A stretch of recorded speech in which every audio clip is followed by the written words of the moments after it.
Baik, dan nanti setelah kita sa'i, di situ kita bisa tahallul. Bagaimana cara tahallul Bapak dan Ibu sekalian? Untuk ibu-ibu cara tahallulnya adalah dengan mengumpulkan rambutnya dan dipotong sepanjang ruas jari. Namanya umulah kalau dalam bahasa Arabnya. Jadi bisa bawa gunting kecil, dikumpulkan rambutnya, terus dipotong segini saja. Tidak perlu banyak-banyak ya ibu-ibu ya, karena rambut adalah mahkota wanita. Jadi sedikit saja. Lalu setelah itu untuk bapak-bapak disunahkan untuk memotongnya dengan rata. Jadi pendek atau sama sekali sampai habis. Itu disunahkan. Tapi kalau mau syaratnya saja, dalam mazhab Syafi'i sedikit saja sudah memberikan syarat untuk tahallul.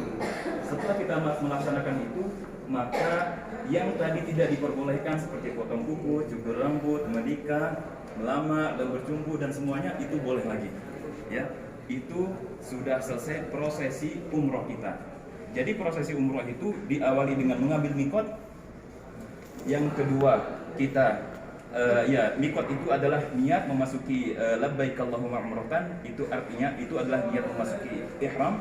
Lalu kita tawaf 7 kali, lalu kita sa'i, lalu kita tahallul. Itu adalah prosesi umroh. Bisa dipahami Bapak dan Ibu? Itu adalah prosesi yang akan kita lalui insya Allah di hari Kamis. Jadi siang hari Kamis setelah sholat zuhur kita akan berangkat menuju mikot, langsung menuju Makkah setelah itu. Adapun doa-doa yang kita lafazkan, doa-doa tersebut merupakan doa yang sunnah. Yang harus kita lafazkan adalah niat saja, labbaik Allahumma umratan. Adapun doa-doa setelah itu mau doa apa saja Bapak dan Ibu sebanyak mungkin, mau pakai bahasa Indonesia, bahasa daerah atau bahasa Arab, tidak ada masalah. Satu doa itu silahkan Bapak Ibu sekalian ulang berpuluh-puluh kali, beratus-ratus kali, karena semakin doa itu sering diulang, semakin dekat dengan ijabah. Baik Bapak dan Ibu sekalian, tapi insya Allah apabila Bapak dan Ibu sekalian berkenan dan kami juga mampu untuk membimbing doa nanti ketika tawaf, insya Allah kita bimbing. Tapi kalau misalnya suasananya lagi ramai sekali dan tidak mungkin kita kenceng-kenceng ya, kalau misalnya ramai nanti bisa jadi mengganggu orang lain, mungkin kita doa sendiri-sendiri. Tapi kalau misalnya bisa, insya Allah kita akan bimbing. Baik Bapak dan Ibu sekalian, itu adalah umroh yang pertama yang akan kita laksanakan nanti. Insya Allah di dalam program. Baik. Ada titipan lupa, jadi titipan aja.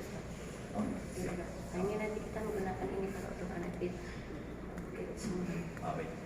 Di tangan Bu Wanti sekarang ada alat, insya Allah kita akan pakai nanti ketika prosesi tawaf dan sa'i. Jadi dari hotel sebelum kita ke Masjidil Haram kita akan pakai ini. Fungsinya supaya nanti kalau misalnya saya ngomong sesuatu bisa langsung terdengar ya, tidak perlu kencang-kencang saya ngomong. Kira-kira begitu ya Bapak Ibu, nanti insya Allah kita sama-sama akan pakai nanti di hotel di Makkah. Lalu Bapak dan Ibu sekalian, insya Allah kita akan umroh hari Kamis sampai malam Jumat. Kita akan selesai kemungkinan di jam 2 paling lama. Jam 1 atau jam 2 malam kita akan selesai di jam segitu ya. Jam 1 atau 2 malam dini hari Jumat. Karena kita mulai dari hari Kamis sore.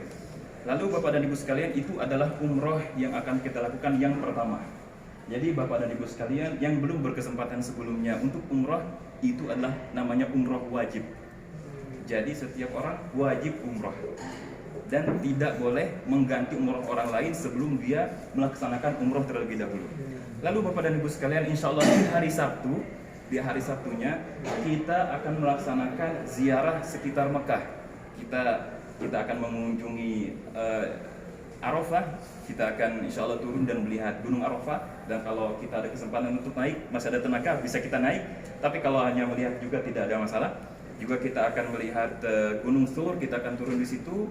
Juga kita akan melewati tempat Mina, dan juga insya Allah kita akan tempat lempar jumroh kita akan lewat juga.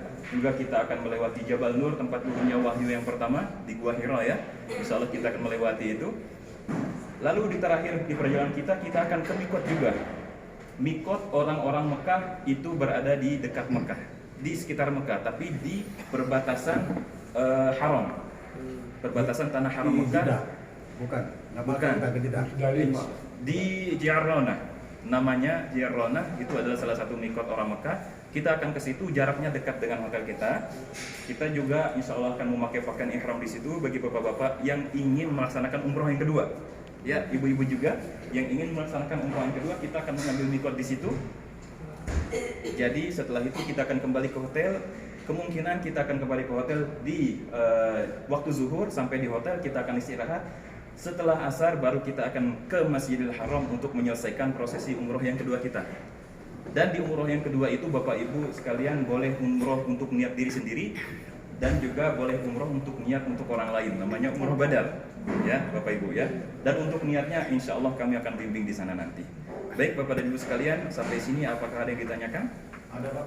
Silakan. Tadi kan boleh mandi kan? Ya. Mandi. Andai kata tak mandi boleh nggak Pak? Boleh. Baik Bapak dan Ibu sekalian, kami sarankan untuk tidak mandi.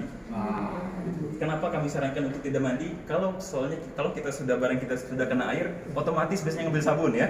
Ngambil sampo terus selesai bersih, wah saya lupa. Ya. Jadi kami sarankan untuk tidak mandi saja. Kalau misalnya kondisinya masih belum benar-benar merasa itu sudah